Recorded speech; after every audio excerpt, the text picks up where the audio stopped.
दिल्ली के सीएम अरविंद केजरीवाल की ट्वीट के बाद अब देश के विदेश मंत्री जयशंकर प्रसाद ने भी एक ट्वीट किया है।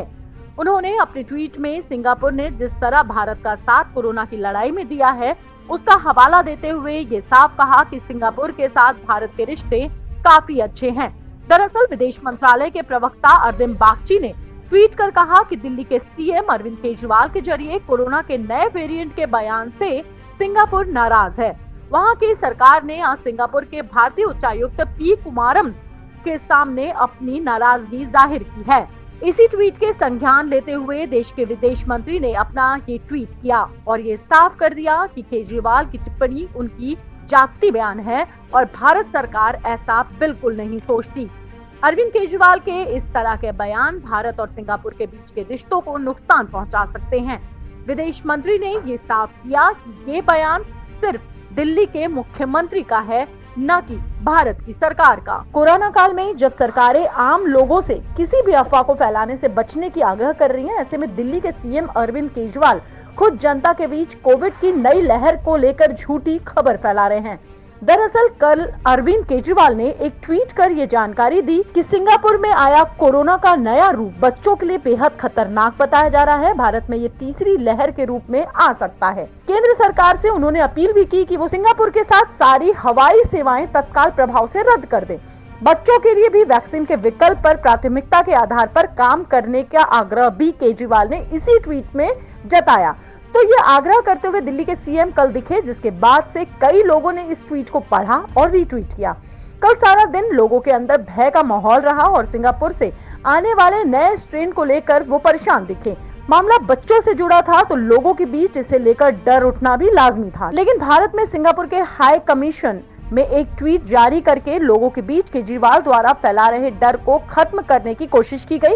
उन्होंने कहा कि सिंगापुर में कोविड का नया कोई स्ट्रेन नहीं मिला है। सिंगापुर की हेल्थ मिनिस्ट्री ने बकायदा बयान को ट्वीट करते हुए हाई कमीशन ने बताया कि हाल ही के दिनों में बच्चों समेत ज्यादातर कोविड मरीजों के अंदर B16, 17 और 2 वेरिएंट मिला है। दिल्ली में कोविड के केसेस कम होने का नाम नहीं ले रहे। अस्पताल में फैली बदहाली को लेकर भी दिल्ली सरकार आए दिन दिल्ली वासियों के निशाने में रहती है। चलिए अब हम आपको बताते हैं कि जिस सिंगापुर से केजरीवाल डर बता रहे हैं, वहां कोविड का क्या हालात है। सिंगापुर में कोरोना की सेकेंड वेव के कारण आज से स्कूल बंद रहेंगे। सरकार ने अब वर्चुअल क्लासेस का ऐलान कर दिया है। सोमवार को सिंगापुर में 38 केस मिले थे, जो अब तक के सबसे अधिक केसेस हैं। हालांकि इसमें सबसे ज्यादा बच्चे थे। कोरोना से यहाँ एक व्यक्ति की मौत भी हुई है। जनसंख्या की बात करें तो सिंगापुर का पॉपुलेशन 57 लाख का है और यहाँ अब तक 61,000 से ज्यादा लोग कोरोना मामले से संक्रमित हो चुके हैं। यहाँ अब तक 31 लोगों की मौत हुई है। सेकेंड वेव के चलते अब यहाँ सख्ती हो गई है और लॉकडाउन लगाया गया है। खैर, ये पहला मामला नहीं है जब केजरीवाल साहब झूठ बोलते दिखे। इससे पहले भी सरकार बनने पर जिस लोकपाल बिल को लेकर केजरीवाल ने जनता से वादा किया था, सरकार बनते ही लोकपाल बिल किस कोने में छुप गया वो देखा जा सकता है।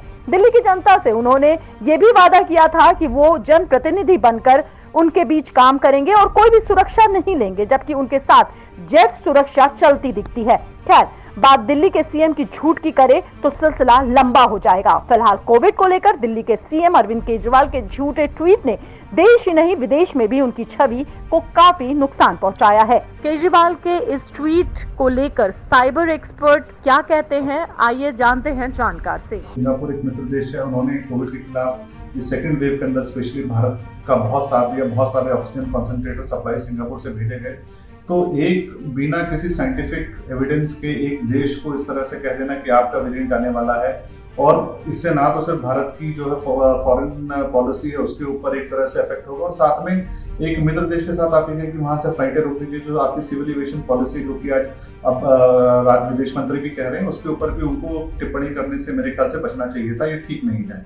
और जिस तरह का एक पैनिक अब उन्होंने फैलाया है कि हर आदमी अब सिंगापुर से आने वाले किसी भी व्यक्ति को शक की निगाह से देखेगा, तो डिजास्टर मैनेजमेंट एक्ट के अंदर भी और IT एक्ट के अंदर भी इस तरह का मुझे लगता है कि एक मिस इन्फॉर्मेशन जो उन्होंने फैलाई है उसके ऊपर उनके खिलाफ भी कार्रवाई हो सकती है। वो दिल्ली के मुख्यमंत्री जरूर है। मुझे लगता है कि सभी को, कोई भी मुख्यमंत्री हो, जो विदेश नीति है, जो सिविल एविएशन पॉलिसी है, जो केंद्र सरकार का काम है, उनके ऊपर छोड़ देना चाहिए। और जो मुख्यमंत्री है उनको कोविड से लड़ने में जो अपनी स्टेट का जो उसके अंदर इंफ्रास्ट्रक्चर है उसके ऊपर ज्यादा फोकस करना चाहिए और किसी तरह की अफवाह फैलाने से बचना चाहिए। लॉ स्ट्रीट भारत की रिपोर्ट।